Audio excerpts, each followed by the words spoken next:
بسم اللہ الرحمن الرحیم۔ بسم اللہ الرحمن الرحیم۔ السلام علیکم ورحمۃ اللہ وبرکاتہ۔ امید ہے تمام احباب خیر و عافیت سے ہوں گے۔ آج جلالین ثانی کا سبق نمبر 31 ہے اور اس سبق کے اندر ہم سورۃ الفتح کی آیت نمبر 8 سے 10 تک کا ترجمہ اور تفسیر پڑھیں گے۔ پہلے آیات کا ترجمہ دیکھ لیں۔ اِنَّا أَرْسَلْنَاكَ شَاهِدًا وَمُبَشِّرًا وَنَذِيرًا، اے پیغمبر ہم نے تمہیں گواہی دینے والا، وَمُبَشِّرًا اور خوشخبری دینے والا، وَنَذِيرًا اور خبردار کرنے والا بنا کر بھیجا ہے۔ لِتُؤْمِنُوا بِاللَّهِ وَرَسُولِهِ وَتُعَزِّرُوهُ وَتُوَقِّرُوهُ وَتُسَبِّحُوهُ بُكْرَةً وَأَصِيلًا، تاکہ اے لوگو تم اللہ اور اس کے رسول پر ایمان لاؤ، وَتُعَزِّرُوهُ اور اس کی مدد کرو، وَتُوَقِّرُوهُ اور اس کی تعظیم کرو، وَتُسَبِّحُوهُ بُكْرَةً وَأَصِيلًا اور صبح و شام اس کی تسبیح بیان کرو۔ عزیز طلبہ، اس آیت کریمہ سے اللہ تبارک و تعالی آپ صلی اللہ علیہ وسلم کی صفات بیان فرما رہے ہیں۔ اس آیت مبارکہ کے اندر اِنَّا أَرْسَلْنَاكَ شاہدًا ومبشرًا ونذیرًا کے اندر 3 صفات کا بیان ہے۔ سب سے پہلی صفت ہے شاہد۔ شاہد کا معنی ہوتا ہے گواہ، گواہی دینے والا۔ جب اللہ تبارک و تعالی نے آپ صلی اللہ علیہ وسلم کو پیغام دے کر بھیجا تو آپ نے اللہ کا پیغام پہنچا دیا، تو جو لوگ اس پر ایمان لائے قیامت کے دن آپ صلی اللہ علیہ وسلم جو ہے ان پر شہادت دیں گے، گواہی دیں گے کہ انہوں نے یقین کیا، اطاعت کی، اور جن لوگوں نے کفر کیا، انکار کیا، ان کی کفر اور انکار پر بھی گواہی دیں گے۔ تو شاہد کا معنی ہوا گواہی دینے والا۔ اسی طرح دوسری صفت اللہ تبارک و تعالیٰ نے اس آیت کے اندر یہ بیان فرمائی، ومبشراً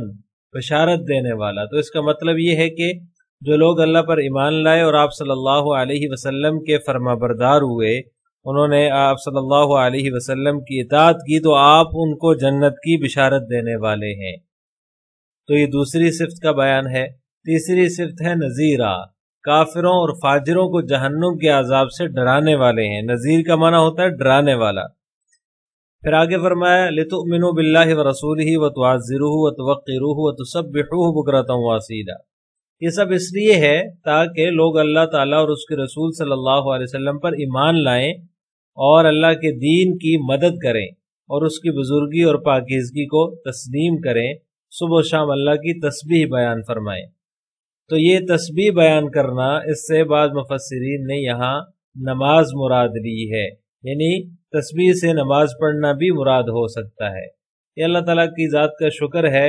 کہ اللہ تعالیٰ نے جو ہے وہ ہمیں ایسا رسول عطا فرمایا جو کہ ان صفات کا حامل ہے۔ تو یہ 3 بڑی صفات ہیں جن کا اس آیت کے اندر ذکر ہے، شاہد، بشیر اور نذیر، بشارت دینے والا اور ڈرانے والا۔ احادیث مبارکہ کے اندر آپ صلی اللہ علیہ وسلم کے انذار اور تبشیر کی سینکڑوں روایات موجود ہیں۔ بڑی بڑی کتابیں جو ہے وہ علماء نے اس عنوان سے لکھی ہیں۔ صحیح بخاری میں ہے آپ صلی اللہ علیہ وسلم کی یہ جو صفات ہیں، شاہد، بشیر اور نذیر، یہ صفات تورات کے اندر بھی مذکور ہیں۔ آپ صلی اللہ علیہ وسلم کی جو ہے وہ صفات بیان فرمانے کے بعد اللہ تبارک و تعالیٰ فرماتے ہیں لِتُؤْمِنُوا بِاللَّهِ وَرَسُولِهِ وَتُعَزِّرُوهُ وَتُوَقِّرُوهُ وَتُسَبِّحُوهُ بُكْرَةً وَأَصِيلًا،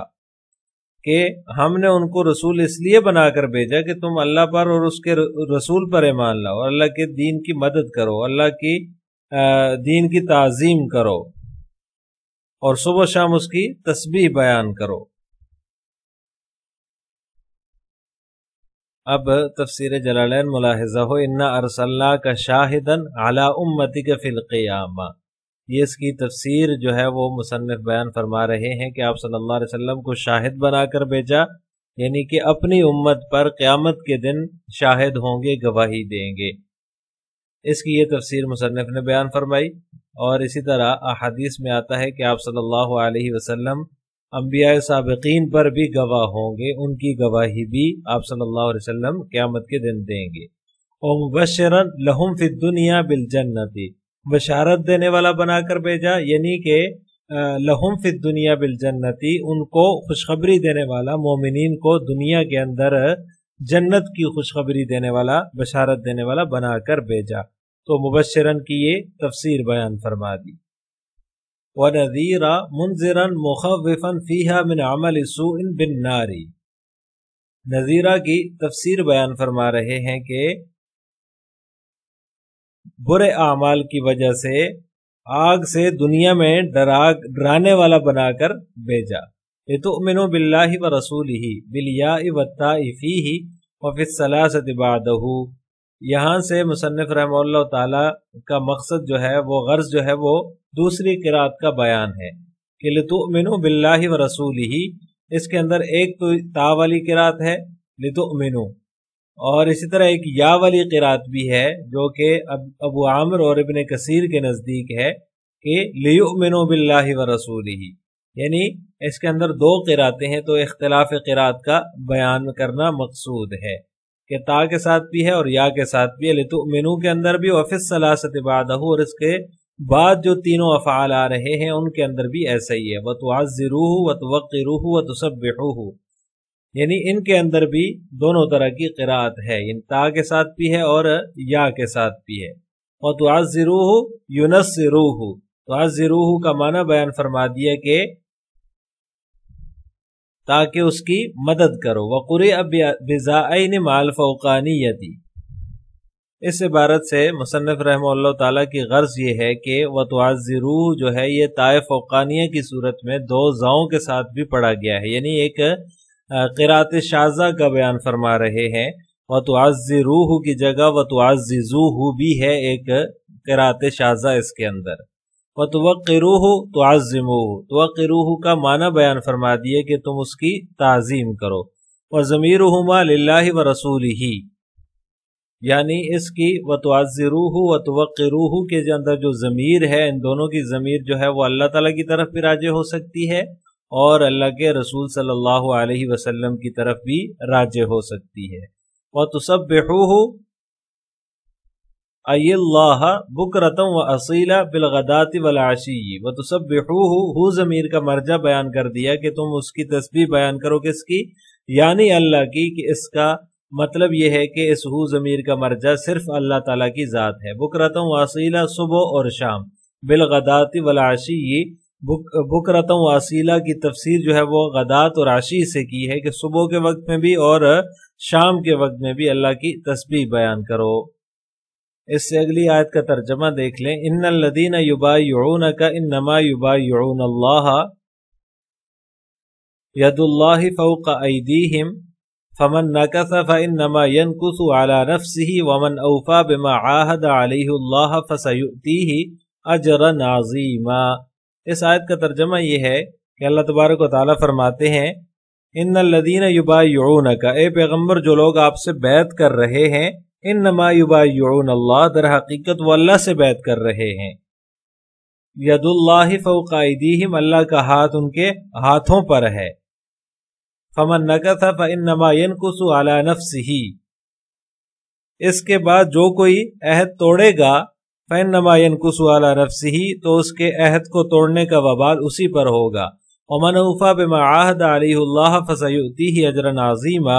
اور جو کوئی اس عہد کو پورا کرے گا جو اس نے اللہ سے کیا ہے، تو فسيؤتيه اجرا عظیما، تو اللہ اس کو زبردست ثواب عطا کرے گا۔ اس آیت مبارکہ کے اندر اللہ تبارک و تعالیٰ نے بیت رضوان کا ذکر کیا ہے، یعنی جس وقت حدیبیہ کے مقام پر آپ صلی اللہ علیہ وسلم نے پڑاؤ ڈالا ہوا تھا اور مکہ کی طرف سے یہ خبر آئی، مکہ والوں کی طرف سے، کہ انہوں نے حضرت عثمان رضی اللہ تعالیٰ عنہ کو شہید کر دیا ہے، تو کچھ ایسی فضا بن گئی تھی کہ جیسے جنگ کی ضرورت پڑ سکتی ہے۔ تو اس موقع پر آپ صلی اللہ علیہ وسلم نے ببول کے ایک درخت کے نیچے بیٹھ کر حضرات صحابہ کرام سے بیعت لی تھی۔ جس میں یہ تھا کہ جم کر جہاد کریں گے، ثابت قدم رہیں گے، پیٹھ پھیر کر نہیں بھاگیں گے، اور تو اللہ تبارک و تعالیٰ ان کے بارے میں یہ ارشاد فرما رہے ہیں ان الذین یبایعونک انما یبایعون اللہ، کہ جو لوگ آپ سے بیعت کر رہے ہیں یہ ان کی بیعت اللہ تعالیٰ ہی سے ہے، آپ اللہ کے رسول ہیں، اللہ کے دین کی طرف دعوت دے رہے ہیں، اور دعوت قبول کرنے والوں کو خود بھی اللہ کے دین پر چلاتے ہیں، تو جو آپ کی فرما برداری کرتا ہے وہ اللہ کی فرما برداری کرتا ہے۔ تو اس بیعت میں اللہ تعالیٰ کی فرما برداری کا بھی جو ہے وہ اقرار آ جاتا ہے، اور رسول اللہ صلی اللہ علیہ وسلم کی فرما برداری کا بھی اقرار آ جاتا ہے۔ قرآن کریم کے اندر جگہ جگہ اللہ تبارک و تعالیٰ نے اپنی اطاعت کے ساتھ آپ صلی اللہ علیہ وسلم کی اطاعت کا بھی ذکر کیا، جیسے من یطع الرسول فقد اطاع اللہ، تو لہٰذا یہ بھی اللہ ہی کی اطاعت ہے، گویا کہ نبی کریم صلی اللہ علیہ وسلم کی جس طرح اطاعت ہے وہ اللہ کی اطاعت ہے، تو اسی طرح جس طرح آپ سے جو بیعت کر رہے ہیں گویا کہ وہ اللہ تعالیٰ سے بیعت کر رہے ہیں، کیونکہ آپ صلی اللہ علیہ وسلم اللہ تعالیٰ کے ہی نبی ہیں، تو لہٰذا آپ صلی اللہ علیہ وسلم سے بیعت کرنا گویا کہ اللہ تعالیٰ سے بیعت کرنا، اسی لیے فرمایا ید اللہ فوق ایدیہم، ورنہ اعضاء سے اور جوارح سے تو اللہ تعالیٰ کی ذات پاک ہے، اس کو اعضاء اور جوارح کی ضرورت نہیں ہے، لیکن بیعت کی ذمہ داری کو واضح کرنے کے لیے اور اسی طرح اس بات کو مؤکد کرنے کے لیے، پکا کرنے کے لیے اللہ تبارک و تعالیٰ نے ارشاد فرمایا کہ جو لوگ آپ سے بیعت کر رہے ہیں گویا کہ وہ اللہ تعالیٰ ہی سے بیعت کر رہے ہیں۔ پھر فرمایا فمن نکث فانما ينکث علی نفسی، چونکہ بیعت کرنے والا جو ہوتا ہے وہ بیعت جس سے لے رہا ہے اس کی اندرونی حالت کو نہیں جانتا، تو لہٰذا بیعت کرنے والے کی یہ ذمہ داری ہے فمن نکث فانما ينکث علی نفسی، کہ جو شخص بیعت کر لے اس کو پورا بھی کرے، اس عہد کو پورا کرے، اس کو نبھائے۔ اگر وہ بیعت کر کے اس کو توڑ دیتا ہے، تو جس طرح معاہدے کو توڑ دینا گناہ کبیرہ ہے، لیکن جب معاہدہ جو ہے وہ بیعت کر کے مؤکد ہو جائے تو اس کے بعد اس کو توڑنا جو ہے وہ زیادہ گناہ کی بات ہوگی اور اس کے اندر زیادہ ذمہ داری کی ضرورت ہے۔ جب اللہ تعالیٰ کے رسول صلی اللہ علیہ وسلم سے بیعت کر لی تو اس کو پورا کرنا ہی ضروری ہے، وَمَنْ أَوْفَىٰ بِمَا عَاهَدَ عَلَيْهِ اللَّهُ فَسَيُؤْتِيهِ، جو شخص اس عہد کو پورا کر دے تو جو اللہ نے اس سے وعدہ کیا ہے تو اللہ تعالیٰ اسے اس پر اجر عظیم عطا فرمائے گا، یہ اللہ تعالیٰ کا وعدہ ہے۔ آپ صلی اللہ علیہ وسلم سے مختلف مواقع پر بیعت کا جو ہے وہ ثبوت ملتا ہے۔ کبھی آپ صلی اللہ علیہ وسلم نے جہاد پر صحابہ کرام سے بیعت لی، کبھی جو ہے وہ کسی دوسرے امر پر بھی آپ صلی اللہ علیہ وسلم بیعت لیتے تھے، جیسے کہ حضرت جریر بن عبداللہ رضی اللہ تعالیٰ عنہ سے النصح لکل مسلم، ہر مسلمان کے ساتھ خیرخواہی پر بیعت لی۔ اسی طرح دیگر صحابہ سے بھی مختلف اوقات پر آپ صلی اللہ علیہ وسلم نے بیعت لی۔ تو بیعت کہتے ہیں اپنا ہاتھ کسی کے ہاتھ میں دے کر جو ہے وہ اس کی اطاعت کا پکا وعدہ کرنا اور اپنی گناہوں کو چھوڑنے کا عہد کرنا، تو اس عہد کو پورا کرنا بیعت کرنے والے کے اوپر ضروری ہے، لہٰذا جو اپنے اس عہد کو پورا کرے گا، تو یہاں جیسے اللہ تبارک و تعالیٰ بیعت رضوان سے متعلق فرما رہے ہیں وَمَنْ أَوْفَىٰ بِمَا عَاهَدَ عَلَيْهِ اللَّهُ فَسَيُؤْتِيهِ أَجْرًا عَظِيمًا، تو اللہ تبارک و تعالیٰ اس کو جو ہے وہ اجر عظیم عطا فرمائیں گے۔ تو لہٰذا ان الذین یبایعونک انما یبایعون اللہ کے اندر بیعت رضوان کا ذکر ہے۔ بیعت رضوان اس وجہ سے اس کو کہا جاتا ہے، اس پر اللہ تبارک و تعالیٰ نے آگے اسی سورت کے اندر آیت آ رہی ہے لقد رضی اللہ عن المؤمنین اذ یبایعونک تحت الشجرہ، تو یہاں پر اللہ تبارک و تعالیٰ نے اس بیعت کرنے والوں سے رضا کا اعلان کیا، تو اس وجہ سے اس کو بیعت الرضوان کہا جاتا ہے۔ اب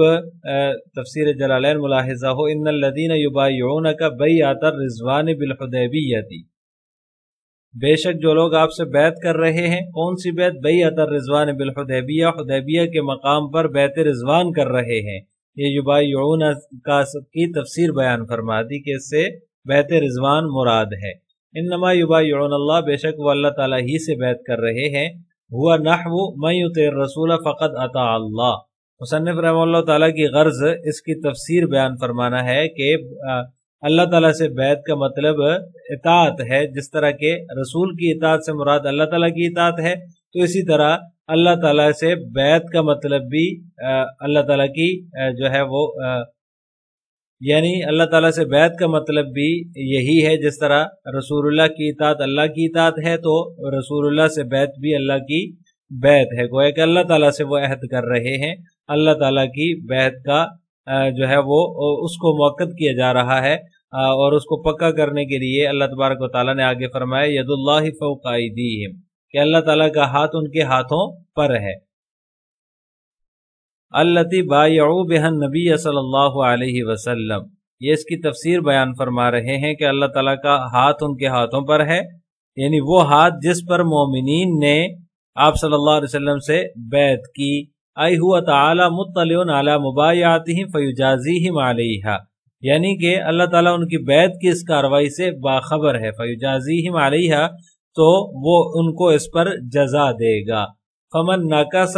ناقض البیعۃ، نقص کا معنی مصنف بیان فرما رہے ہیں کہ جس نے بیعت کو توڑا، اس کا معنی ہے نقص کا معنی جس نے بیعت کو توڑا، یعنی بیعت کر لینے کے بعد بیعت کو توڑے گا، فإنما ينقص، تو بے شک وہ تو اس کی عہد شکنی کا وبال علی نفسی اس پر ہوگا، یرجع وبال نقضہ، یعنی وہ لوٹے گا اس کی عہد شکنی کا وبال اسی کی طرف لوٹے گا۔ ومن اوفى بما عاهد عليه الله فسيؤتيه بالياء والنون، اور جو اللہ تعالیٰ سے کیے ہوئے عہد کو پورا کرے گا تو فسيؤتيه، تو وہ اس کو عطا کرے گا اجرا عظیما، بالياء والنون، یہاں سے مصنف رحمہ اللہ تعالیٰ کی غرض جو ہے وہ فسیؤتی کے اندر دو قراتوں کا بیان ہے، ایک تو فسیؤتی ہے یا کے ساتھ ہے، اور دوسری جو ہے وہ نون کے ساتھ ہے، فسنؤتیہ اجرا عظیما، ہم اس کو بہترین اجر عطا فرمائیں گے۔ آخر میں آپ حضرات سے دو سوال ہیں۔ نمبر ایک، آیت کریمہ میں آپ صلی اللہ علیہ وسلم کی کون کون سی صفات کا بیان ہے؟ نمبر دو، ید اللہ فوق ایدیہم سے کیا مراد ہے؟ ان دونوں سوالوں کا جواب آپ نے کمنٹ باکس میں دینا ہے۔ السلام علیکم ورحمۃ اللہ وبرکاتہ۔